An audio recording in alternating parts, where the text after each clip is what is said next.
അപ്പൊ മച്ചാൻ പറയെ എന്നത്തെ പോലെ ഞാനല്ല ഇന്ന് ഇൻട്രോ പറയാൻ പോകുന്നത്, നമ്മുടെ റോബോട്ടിന്റെ ഹെഡ് ആണ് പറയാൻ പോകുന്നത്. മോനെ പറഞ്ഞോടാ.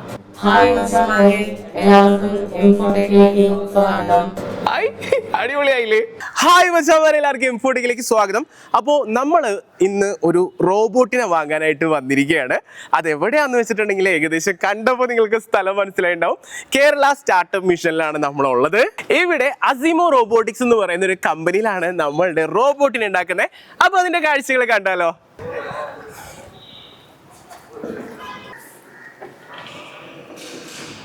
അപ്പം ഇനി നേരെ അസിമോ റോബോട്ടിക്സിലേക്ക്.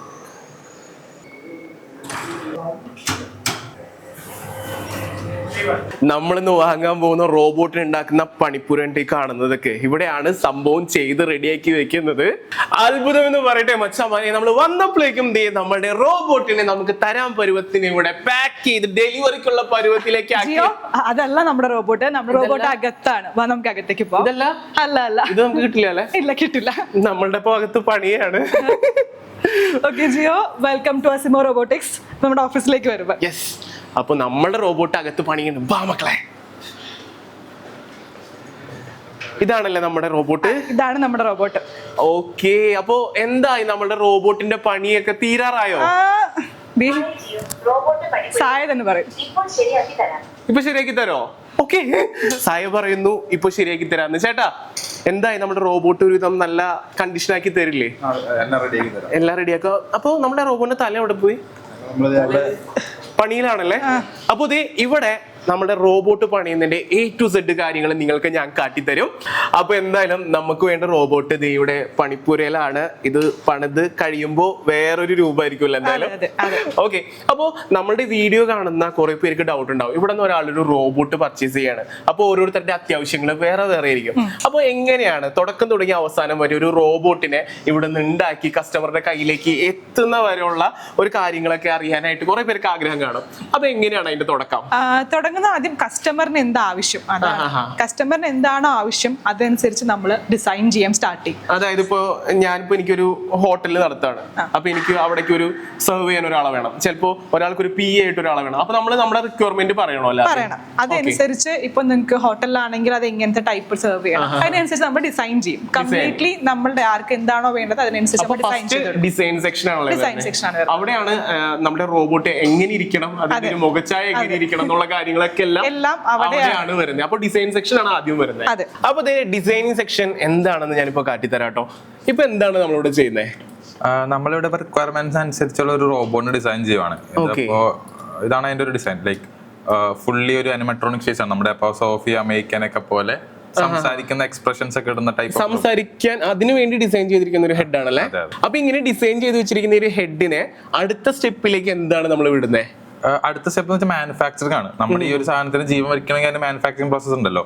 ഈ ഒരു ഹെഡിൽ കുറെ ടൈപ്പ് ഓഫ് മാനുഫാക്ചറിംഗ് പ്രോസസ് ഉണ്ട്. 3D പ്രിന്റിംഗ് ഉണ്ട്, ലെയ്ത്ത്, CNC ഷീറ്റ് മെറ്റല്, പിന്നെ അതിന്റെ ഫേസ് സ്കിന്നൊക്കെ വരുമ്പോൾ കാസ്റ്റിംഗ്, അങ്ങനെ എല്ലാ കാര്യങ്ങളും ഒരു കുറെ type of mixed manufacturing process വഴിയാണ് ഈ ഒരു ഹെഡ് ലൈഫ് വരുന്നത്. ഓക്കെ, അപ്പോ ഈ ഒരു ഡിസൈനിനെ ഇനി ഒരു രൂപമാക്കി മാറ്റണോ അല്ലെ? ഇപ്പോ ഇത് ഈ കമ്പ്യൂട്ടറിൽ കിടക്കുന്ന ഈ ഒരു ഡിസൈനിനെ ആ ഒരു രൂപത്തിലേക്ക് മാറ്റുന്നതാണ് അടുത്ത ഒരു പണി. അങ്ങനെ ഡിസൈനിങ് കഴിഞ്ഞു കഴിഞ്ഞാൽ അടുത്ത സെക്ഷൻ പ്രോട്ടോടൈപ്പിനുള്ള പാർട്സുകൾ 3D പ്രിന്റ് ചെയ്തെടുക്കുക എന്നുള്ളതാണ്.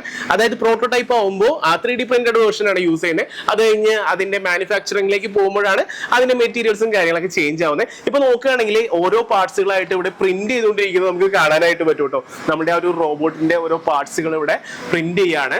അങ്ങനെ 3D പ്രിന്റ് ചെയ്തെടുത്ത പാർട്സ് വെച്ചിട്ട് ഇപ്പോൾ നമ്മുടെ ഹെഡ് ചെയ്യാണ് കേട്ടോ. ഇതൊരു പ്രോട്ടോടൈപ്പ് ആണ്. പ്രൊഡക്ഷനിൽ വരുമ്പോൾ ഇങ്ങനെ 3D പ്രിന്റ് ആയിരിക്കില്ല കേട്ടോ.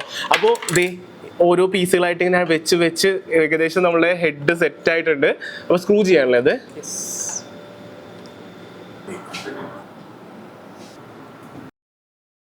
ഒരു റോബോട്ടിൽ ഹാർഡ്വെയർ പോലെ തന്നെ ഏറ്റവും ഇമ്പോർട്ടൻ്റ് ആണ് അതിന്റെ സോഫ്റ്റ്വെയർ സെക്ഷൻ വരുന്നത്. അപ്പോൾ ഹാർഡ്വെയർ ഇവിടെ പണി നടക്കുമ്പോൾ തന്നെ ഇവിടെ സോഫ്റ്റ്വെയറിന്റെ സെക്ഷൻ ചെയ്തുകൊണ്ടിരിക്കുകയാണ്. ഇതെന്താണ് ഇതിപ്പോ അതിന്റെ ഒരു മൂവ്മെന്റ് വരുന്നുണ്ട്. അതെന്താണ് സംഭവം? ഇപ്പൊ നമ്മൾ ചെയ്തുകൊണ്ടിരിക്കുന്നത് മിമിക്കിംഗ് ആണ്.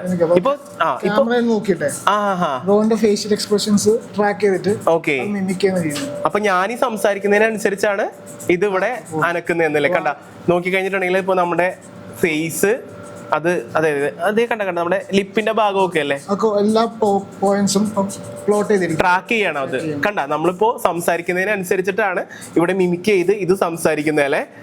ഓക്കെ, അടിപൊളിയല്ലേ അത്. നീ ഇത് കണ്ടോ മുമ്പ്?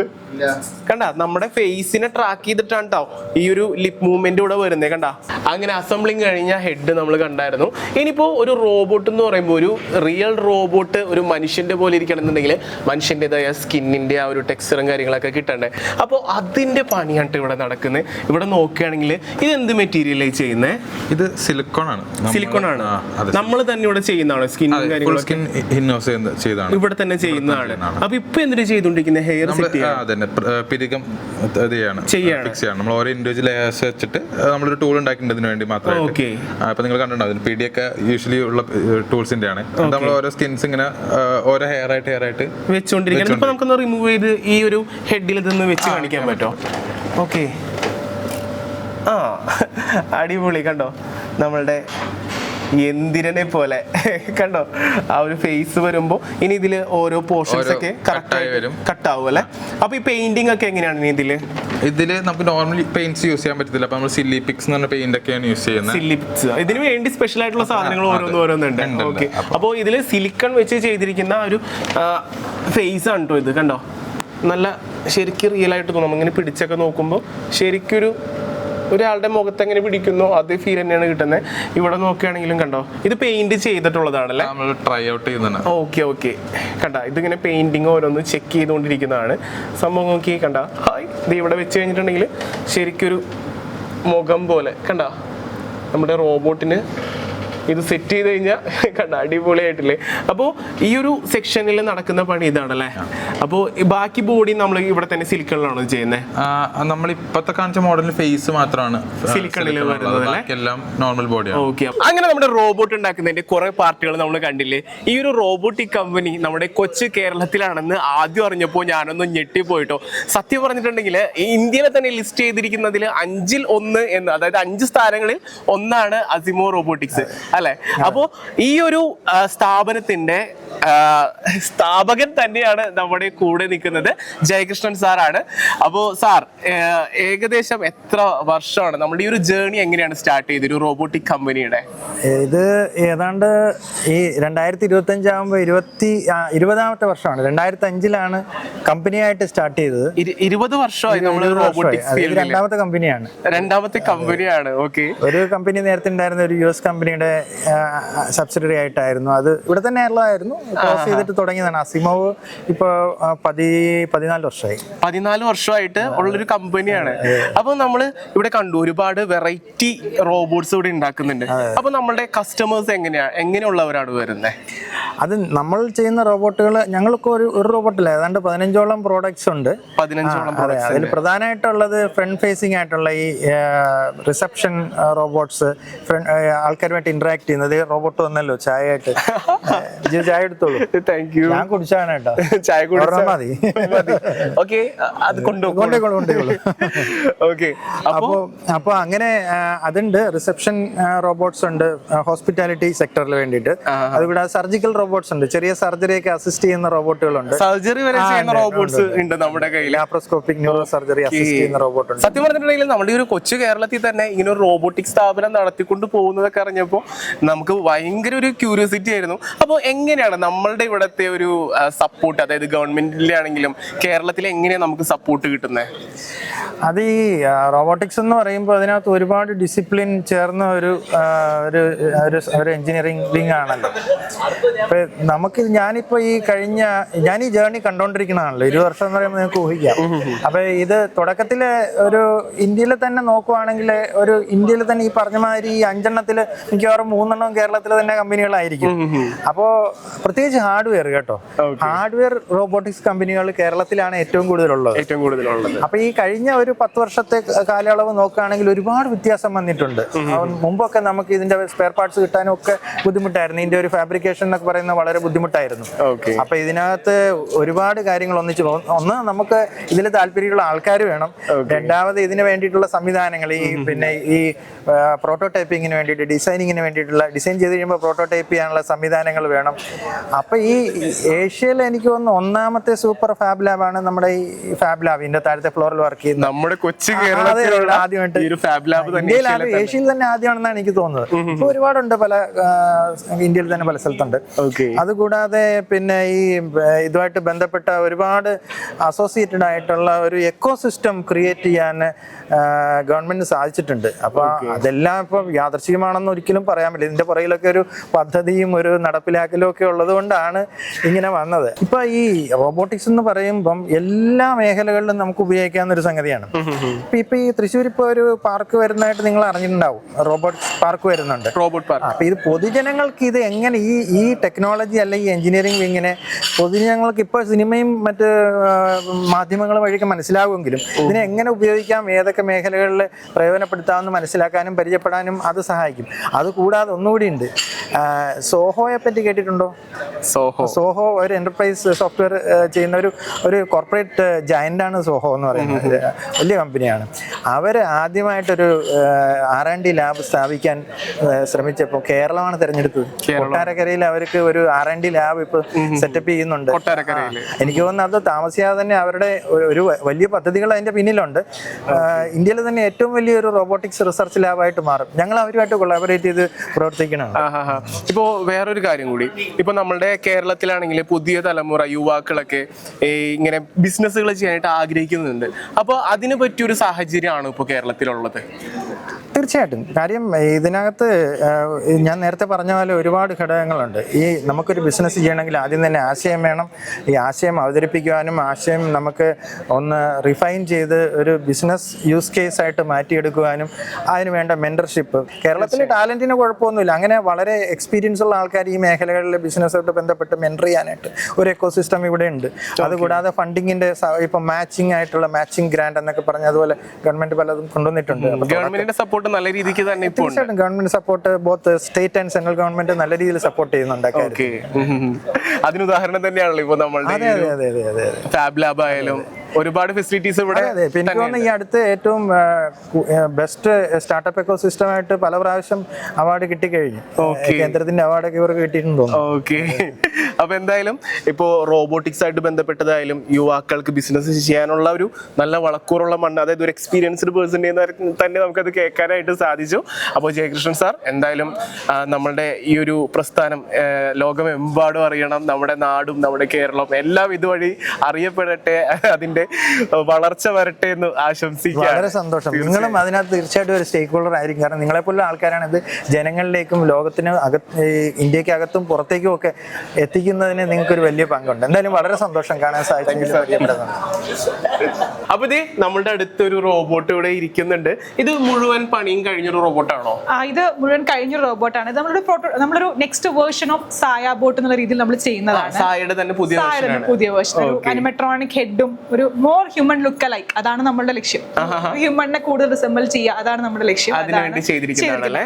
അപ്പൊ ഇതിന്റെ കൂടെ നമ്മൾ ഇവിടെ ഒരു സീറ്റ് കണ്ടായിരുന്നത് എന്താണ്? ഇത് ആക്ച്വലി നമ്മൾ ടെലിപ്രസൻസ് ടെസ്റ്റ് ചെയ്യുന്ന ഒരു ചെയറും സെറ്റപ്പ് ഒക്കെയാണ്. നമ്മൾ ജിയോക്ക് തന്നെ ടെസ്റ്റ് ചെയ്യാം. ആക്ച്വലി ജിയോ കയറി ഒന്ന് ഇരുന്ന് നോക്കുക, ഇരുന്ന് അതൊന്ന് മൂവ് ചെയ്ത് നോക്കാം. ഞാൻ ഇരുന്നിട്ട് ജസ്റ്റ് ഇതെന്താ അനങ്ങിയല്ലോ അവിടെ? അതാണ് അവിടെ ഇരുന്ന് രണ്ട് ഹാൻഡ്സും ഗ്രാബ് ചെയ്ത് കഴിഞ്ഞിട്ട് നമ്മളത് എനക്കി നോക്കി കഴിഞ്ഞാൽ അത് ഇവിടെ റിപ്ലിക്കേറ്റ് ചെയ്യാൻ തുടങ്ങും. എക്സാക്ട്ലി അതാണ് ടെലിപ്രസൻസ്. ഓക്കെ. അപ്പൊ ഇതിന്റെ മെക്കാനിസം ചെക്ക് ചെയ്യാനും വേണ്ടി യൂസ് ചെയ്യാം. നമുക്ക് മൂവ്മെന്റ്സ് എല്ലാം കറക്റ്റ് അല്ലേ എന്നുള്ളത് ചെക്ക് ചെയ്യാം. മെയിൻലി ഇപ്പൊ നമ്മൾ ആ മോട്ടോർ വാല്യൂസും ഡാറ്റാസ് എല്ലാം ഇങ്ങോട്ട് ട്രാൻസ്ഫർ ചെയ്ത് അതാണ് നമ്മൾ മെയിൻലി ചെയ്യുന്നത്. അടിപൊളി. Completely it is replicating. എന്താണോ ജിയോടെ ചെയ്യുന്നത് അതവിടെ. പിന്നെ സേഫ്റ്റിക്കുള്ള കുറച്ച് കാര്യങ്ങളുണ്ട്, നമുക്ക് അതിന് കുറച്ചധികം ഫ്രീഡം ഒക്കെ ഉണ്ട്. അതൊന്നും ഇത് നമ്മൾ റിസ്ട്രിക്ട് ചെയ്തിട്ടുണ്ട്. അടിപൊളി കേട്ടോ. അതൊക്കെ നമ്മൾ ചെയ്യുന്ന കാര്യങ്ങൾ തന്നെ അവിടെ കറക്റ്റ് ആയിട്ട് ചെയ്യണത്. ഇപ്പൊ നമ്മുടെ ഇൻട്രോ പറയണെങ്കിൽ ഹായ് മച്ചന്മാരെ, എല്ലാവർക്കും ഇൻഫോട്ടിക്കിലേക്ക് സ്വാഗതം. ഡാൻസ് ഒക്കെ ചെയ്യിപ്പിക്കല്ലേ? നമ്മള് സായ ഡാൻസ് ചെയ്യും കേട്ടോ. നമ്മള് പല ഇവന്റ്സിനും ഡാൻസ് ചെയ്തിട്ടുള്ളതാണ്. നമ്മൾ 4 റോബോട്ട്സ് ഒക്കെ ഒന്നിച്ച് ഡാൻസ് ഒക്കെ ചെയ്തിട്ടുള്ളതാണ്. അപ്പൊ നമ്മൾ കൊടുക്കുന്ന ആക്ഷൻസിനനുസരിച്ച് സായ അവിടെ അത് ചെയ്യുന്നുണ്ട്. അടിപൊളി കേട്ടോ. അപ്പൊ നമുക്ക് ചെക്ക് ചെയ്യാനും കാര്യങ്ങൾക്കൊക്കെയാണ് ഇത് യൂസ് ചെയ്യുന്നത്. ഇങ്ങനെ ഒരുപാട് പ്രൊസീജിയറുകൾ കഴിഞ്ഞിട്ടാണ് ഒരു റോബോട്ടിനെ ഇവിടെ നിന്ന് ഇറക്കുന്നത് അല്ലെ. അപ്പോ ശ്രദ്ധിച്ച് താഴെ നമ്മുടെ സ്പൈഡർ ഉണ്ട്. അടിപൊളിയാണല്ലോ സർ. ഈ ഓടിക്കളയോ ആള് എണീറ്റ് ഞാൻ നടന്നു പോയിക്കോളൂ. പോണോ നീ? Bye bye. ഓക്കെ. അപ്പൊ ഇവിടെ വന്നിട്ടുണ്ട് ഇതുപോലെ കുറെ സാധനങ്ങളൊക്കെ ഓടി നടക്കുന്നത് കാണാം. കാരണം കുറെ ചെറിയ ചെറിയ റോബോട്ട്സ് തുടങ്ങി വേറെ ലെവൽ സാധനങ്ങൾ വരെ ഉണ്ട്. അപ്പൊ എന്തായാലും ഇനി പാക്കേജിംഗ് ആണല്ലേ? പാക്കേജിംഗിലേക്ക് കാണാം. ഇതാണ് നമ്മുടെ പാക്കേജിംഗ് പ്രൊസീജിയേഴ്സ്. നമ്മൾ ഇവിടുന്ന് ഷിപ്പ് ചെയ്യുമ്പോ നമ്മൾ ഇങ്ങനെയാണ് പാക്കേജ് ചെയ്ത് എക്സ്പീരിയൻസിന് വേണ്ടിയിട്ട്, അൺബോക്സിംഗ് എക്സ്പീരിയൻസ് കൂടി കിട്ടാൻ വേണ്ടിയിട്ട് ഒരു റോബോട്ടിനെ അത് എന്തായാലും അടിപൊളി കേട്ടോ. അപ്പൊ ഇത് മൊത്തം ഇങ്ങനെ ഫില്ല് ചെയ്യും അല്ലേ? കുറച്ച് ഡോക്കിംഗ് സ്റ്റേഷൻസ് അങ്ങനെ കുറച്ച് കാര്യങ്ങൾ വരും. ഓക്കെ. അപ്പൊ ഇത് ഓരോ റോബോട്ട്സും ഓരോ പണികൾക്ക് വേണ്ടിയിട്ടായിരിക്കും ഇവിടുന്ന് എന്താ പറയാ ഉണ്ടാക്കി വിടുന്നത്. അപ്പൊ കസ്റ്റമറുടെ കയ്യിൽ എത്തുമ്പോ ഇതേപോലെ ഒരു പാക്കേജിലായിരിക്കും എത്തുന്നത്. അവിടെ ചെന്ന് കഴിഞ്ഞാൽ പിന്നെ റോബോട്ട് ആൾക്ക് വേണ്ടി സെർവ് ചെയ്യും. ഓക്കെ. അതിന്റെ ബാക്കി എല്ലാ സർവീസുകളും നമ്മൾ തന്നെ കൊടുക്കും. അപ്പൊ അതെ അതെ, എല്ലാം ബാക്കിയെല്ലാം നമ്മൾ തന്നെയാണ്. നമ്മള് 1 year എയിംസി അങ്ങനെ എല്ലാം ഉണ്ട്. വാറണ്ടി എല്ലാം ഉണ്ട്. അടിപൊളി. അപ്പൊ എന്തായാലും ഈ ഒരു പരുവത്തില് പാക്ക് ചെയ്തായിരിക്കും കസ്റ്റമറുടെ കയ്യിലേക്ക് ഈ ഒരു റോബോട്ട് എത്താം. അപ്പോ റോബോട്ടിന്റെ പണി പലതും ആയിരിക്കാം. ഇപ്പോ ഒരു എന്താ പറയാ PA ആയിരിക്കാം, അല്ലെങ്കിൽ ഒരു PA ആയിരിക്കാം, ഒരു റിസപ്ഷനിസ്റ്റ് ആയിരിക്കാം, ഒരു ജസ്റ്റ് ഒരു ടൂർ ഗൈഡ് പോലെ ആയിരിക്കാം, അതൊരു ഫുഡ് ഡെലിവറി ആയിട്ടായിരിക്കാം, അങ്ങനെ പലതും വരും. അതായത് നമ്മുടെ ആവശ്യം എന്തോ അതിനനുസരിച്ചായിരിക്കും റോബോട്ട് നമ്മുടെ കയ്യിലേക്ക് എത്തിച്ചേരാം. ഓക്കെ. അപ്പൊ എന്തായാലും Gayathri, thank you so much. നമ്മളെ ഇവിടെ വന്നപ്പോൾ തുടങ്ങി അസിസ്റ്റ് ചെയ്തതാണ്. നമുക്ക് വേണ്ട കാര്യങ്ങളെല്ലാം, അതായത് റോബോട്ട് അതിന്റെ ബിഗിൻ ടു എൻഡ് പറഞ്ഞു തന്നത് ഗായത്രി ഉണ്ടായിരുന്നു. അതുപോലെ നമ്മളെ ഒരുപാട് പേര് ഇവിടെ ഉണ്ടായിരുന്നു കേട്ടോ. അപ്പൊ എന്തായാലും നമ്മുടെ വീഡിയോ ഇവിടെ വൈൻഡപ്പ് ചെയ്യാനായിട്ട് നേരമായിക്കാണ്. അങ്ങനെ നമ്മുടെ അസിമോ റോബോട്ടിക്സിലെ റോബോട്ടിക് മാനുഫാക്ചറിങ് കാഴ്ചകൾ നമ്മൾ കണ്ടു. അപ്പോൾ ഇനിയും ഇതേപോലുള്ള ഒരുപാട് കാഴ്ചകളും സംരംഭങ്ങളും കേരളത്തിൽ കാണാനിരിക്കുന്നുണ്ട് കേട്ടോ. ഓരോ എപ്പിസോഡുകളിൽ നമുക്ക് അതും കാണാമെന്ന പ്രതീക്ഷയിൽ നമുക്ക് ഇന്നത്തെ എപ്പിസോഡ് വൈൻഡപ്പ് ചെയ്യാനുള്ള നേരമായിക്കാണ്. അപ്പോൾ മച്ചാന്മാരെ, ഇന്ന് നിങ്ങൾക്ക് കിട്ടിയ ഈ ഒരു അറിവുകളൊക്കെ നിങ്ങളുടെ ജീവിതത്തിൽ നല്ല രീതിക്ക് ഉപകാരപ്പെടട്ടെ എന്ന് ആശംസിക്കുകയാണ്. അപ്പോൾ ഇന്നത്തെ വീഡിയോ ഇഷ്ടപ്പെട്ടെങ്കിൽ ലൈക്ക് ചെയ്യുക, വീഡിയോ ഇഷ്ടപ്പെട്ടില്ലെങ്കിൽ ഡിസ്ലൈക്ക് ചെയ്യുക. പിന്നെ നിങ്ങളുടെ അഭിപ്രായങ്ങളും നിർദ്ദേശങ്ങളൊക്കെ വീഡിയോ താഴെ കമന്റ് ചെയ്യാനായിട്ട് മറക്കരുത്. അപ്പോൾ മക്കളെ, ഇതിൽ നല്ല വീഡിയോസുമായി നമുക്ക് വീണ്ടും കാണാമെന്ന പ്രതീക്ഷയിൽ ക്യാമറ മച്ചൻ പ്രവീണോടൊപ്പം it's me Jio Joseph signing out.